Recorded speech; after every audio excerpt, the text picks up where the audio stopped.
Welcome everyone to my new video.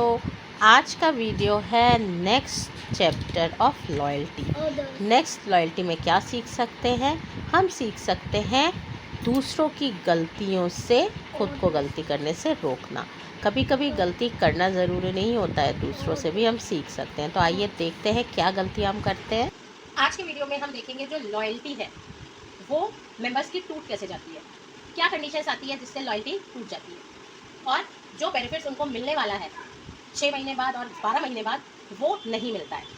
तो इस पर हम बात करेंगे। सबसे पहले ये हमारा पूरा ईयरली चार्ट है जो एक नॉर्मल लॉयल्टी मेंबर को मिलता है, पर इसमें क्या क्या गलतियाँ होती है सबसे पहले समझते हैं।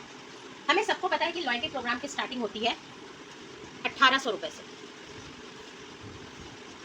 1800 रुपये से लॉयल्टी प्रोग्राम स्टार्ट होता है।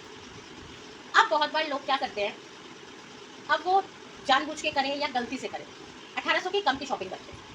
1800 के कम की शॉपिंग का मतलब है, मान लीजिए बहुत से केसेस में होता है, पहले महीने उन्होंने 3000 की शॉपिंग की, दूसरे तीसरे महीने उन्होंने सही किया, अचानक से एक महीने आके उन्होंने 1700 की शॉपिंग कर ली, ठीक है, या फिर 1770 रुपीज़ की कर ली।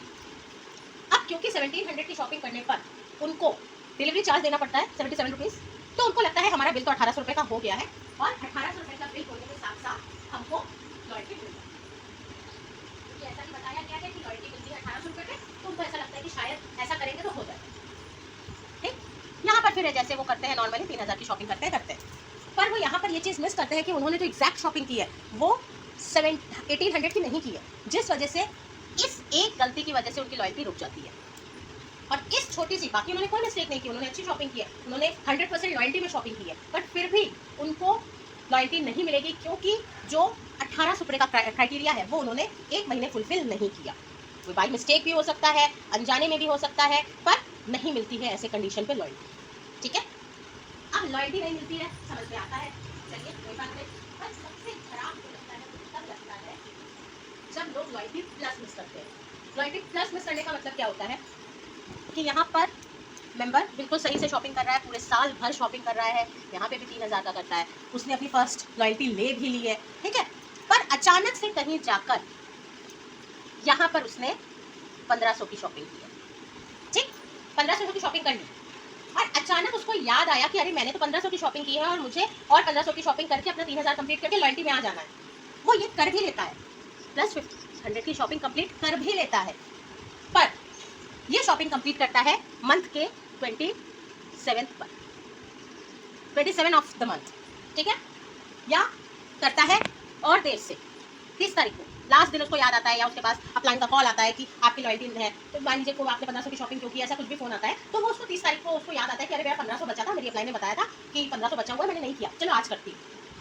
तो इस कंडीशन पे 25 के बाद 25th ऑफ एनी मंथ के बाद जो भी शॉपिंग की जाती है वो लॉयल्टी में काउंट नहीं होती है, चाहे वो आप 1000 की करो, 2000 की करो, 4000 की करो, 5000 की करो, काउंट नहीं होती है।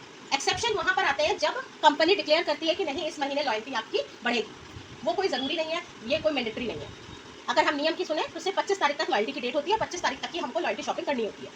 तो इस कंडीशन पे उसके 5, 6, 7 महीने शॉपिंग करने के बाद 8वें महीने शॉपिंग करने के बावजूद उसकी लॉयल्टी यहाँ पर टूट जाएगी। क्यों? क्योंकि उसने लॉयल्टी डेट के बाहर शॉपिंग की है, और बाकी के 3 महीनों में जो 2 एक्स्ट्रा लॉयल्टी उसको आने वाली थी वो उसको नहीं मिलेगी। तो ये होता है लॉयल्टी प्लस का मिस होना, जो सबसे ज़्यादा खराब होता है और सबसे ज़्यादा परेशान करता है लोगों को। और बहुत लोग इस चीज़ से बहुत खफा भी हो जाते हैं, पर यहाँ हमको समझना होगा कि कंपनी किसी के अकॉर्डिंग नहीं चलेगी, कंपनी अपने रूल्स के अकॉर्डिंग चलेगी। तो आपको जो भी काम करना है वो कंपनी के अकॉर्डिंग ही करना है। तो हमेशा याद रखिए कि आपको लॉयल्टी शॉपिंग जो करनी है वो मिनिमम टू मिनिमम 1800 की करनी है, और 1800 के करने के साथ साथ आपको loyalty shopping with in 25th of every month complete करनी है, ठीक है, क्योंकि 25 1 से 25 तारीख के बीच में आप लॉयल्टी के अंदर रहते हो, आप कुछ भी शॉपिंग करोगे, चाहे वो 100 रुपये की शॉपिंग करो या 1000 की शॉपिंग करो या 10,000 की शॉपिंग करो, आप लॉयल्टी के अंदर ही रहोगे, ठीक है। ये एक कंडीशन होती है। एक और कंडीशन होती है कि लोग कहते हैं मैंने तो 10,000 की शॉपिंग की, मेरी लॉयल्टी कम क्यों आई। लॉयल्टी का एक और क्राइटेरिया होता है, इट्स 7000 ओनली, 7000 क्राइटेरिया के अंदर ही आपको रहना है। 7000 से ज़्यादा आपको लॉयल्टी में काउंट नहीं किया जाएगा। आप 7000 पे रहते हो तो आप लॉयल्टी में रहते हो, ठीक है। तो ये कुछ कंडीशंस होती हैं जिन कंफ्यूजन क्रिएट करती हैं, लोग भूल जाते हैं, लॉयल्टी मिस कर देते हैं, ठीक है। तो ये चीज़ें आपको याद रखनी है। इसके अलावा एक और टॉपिक हम लेंगे 100% लॉयल्टी और 80% लॉयल्टी का। ये मैं अपने नेक्स्ट वीडियो में डिस्कस करूंगी। छोटा टॉपिक है, उस टॉपिक पे आप लोग थोड़ा सा समझ लीजिएगा। होप आपको क्लियर हुआ होगा जो मैं समझाना चाहती हूँ। आगे के और वीडियोस भी हम देखेंगे जो जल्दी आने वाले हैं। Do like, subscribe and share my channel and thank you so much for watching it.